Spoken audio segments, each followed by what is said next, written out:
Hey guys, before we get into this video, I just want to give you a bit of a pre-warning. This really is the highs and lows of fishing, and it's not a video that we were going to release lightly. We weren't actually going to release it at all. However, I think it's important for a lot of guys, especially that are new into the drone fishing scene, to see what really goes on behind the scenes and how it really pans out a lot of the time. Anyway, let's get into it. G'day guys, Brendan here from On Point. Welcome back to another episode. We have chosen a rainy old afternoon to shoot down the beach and send some drone baits. That's right, have a look at this. Windscreen wipers are on. We've spent our time getting that rod and reel in the rod holder, all set up. That's the Assassin Vector drone, 12-foot 6H with the Pisces reel. So it's all ready to go as soon as this little rain front passes. We also have been using our time to do this. So we've jumped on the aeroo controller here, and you can see we've marked some spots.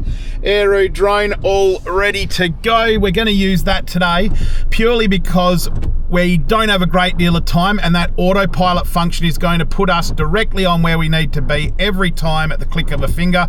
No mucking around. That's what we need. We're not got a lot of time today.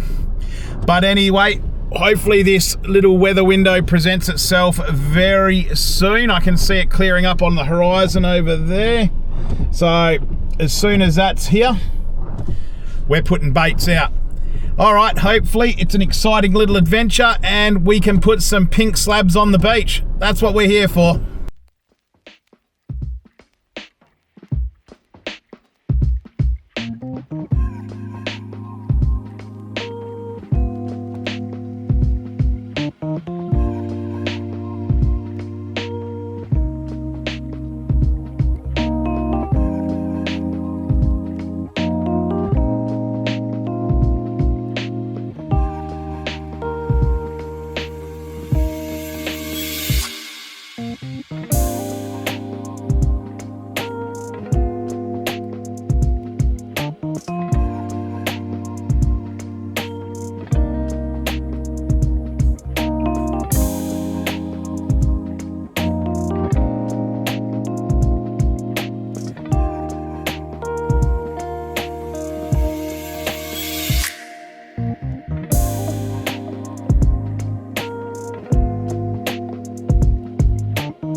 Yep, that's him.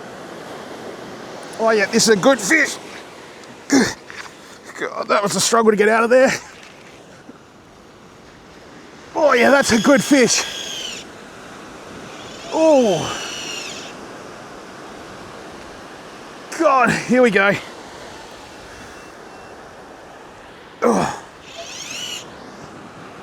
Oh, that's a long way out, but that could be a very good fish. The take on that was pretty serious. Oh. All right, we're on, guys. We are absolutely on. Oh, let's just hope this is exactly what we're chasing, which would be a big pinky. Oh, we're gonna get onto the manual wind of this reel here just to keep it up and over this reef, because what we've got, some pretty heavy reef in front of us here. And this is the beauty of that hybrid, is that it assists beautifully. Now we've got about 400 meters of line out here, and I'm just gonna make sure we're recording this, and we are, beauty. We just need to stay completely connected to this guy. I wish I had my gimbal. He took a massive run at the start. Oh. All right, let's just let this electric do its thing now.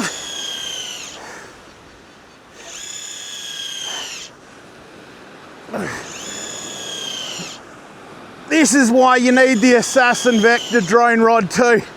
A lot of people question that it's just the too heavy a rod, but I completely disagree, because when you're in tight quarters with reef, this is allowing me to pull really hard on this fish.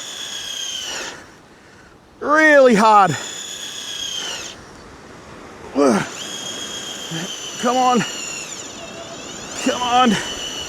Get it up over that reef. So this is where the crank of the electric now comes in. Oh, he's pulling back hard now. You need, oh, he's taken off. Wowee.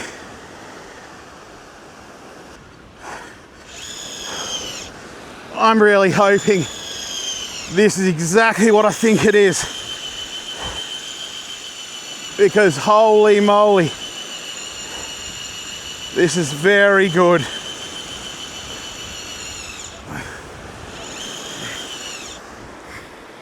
We're still 230 meters out, coming up over that fringe of that reef there now.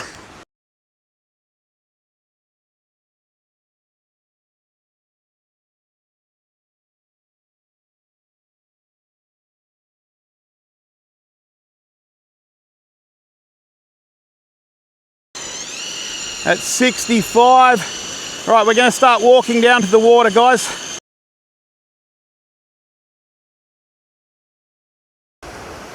Oh my God.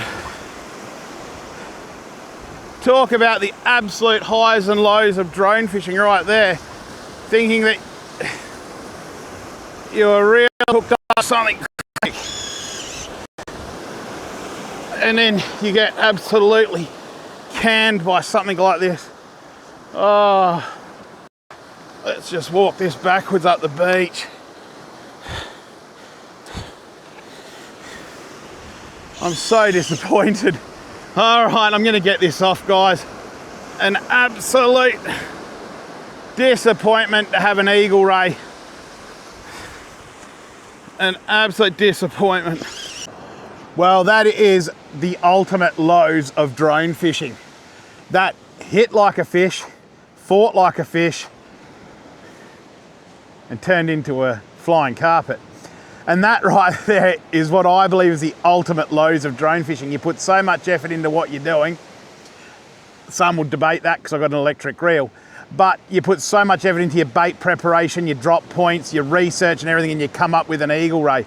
Now that doesn't mean the night's over by any chance. We've just shot one more bait out for the night. But certainly when you got a fish that winds you up that much, or a stingray that winds you up that much, you got to just laugh about it. There's really no point in getting all bitter and twisted. But oh well, we'll keep this bait out there and see how we go. Well, there we have it, guys. We're just about to bring in the last bait of the night. I was really debating whether or not to actually release this video to you guys, as who wants to watch a dirty eagle ray get caught? However, I think it's very important for a lot of people out there to understand that just because on YouTube you see guys catch a whole heap of fish, that's how it happens every time. It definitely doesn't. In fact, a lot of guys go more times without fish than they do with fish. It's just the magic of camera. The magic of being able to select what we want to show you guys and what is actually going on, be it all the time or not so often. That's why I thought this was an exceptionally important episode to release, just so you can feel good when you're going down the beach and potentially blanking and not going, well, why aren't I having the success the others? We put in a whole heap of effort to bring to you fantastic fish and content that we think you're going to enjoy. So there we go. From time to time, we get skunked also with terrible eagle rays. It's not always fun, let me tell you. I promise that I'm going to try a bit better to bring you some better content soon with some bigger fish. But we've also got a fair bit of work on the horizon with the feral animal stuff as well, which hopefully you've been enjoying. Anyway, guys, once again, as I said, this was more or less a video to show you that it doesn't always go to plan. And I hope it helps you concentrate, or I guess feel a bit more confident in the way you're heading here forward in. See you on the next episode, guys. Catch you later.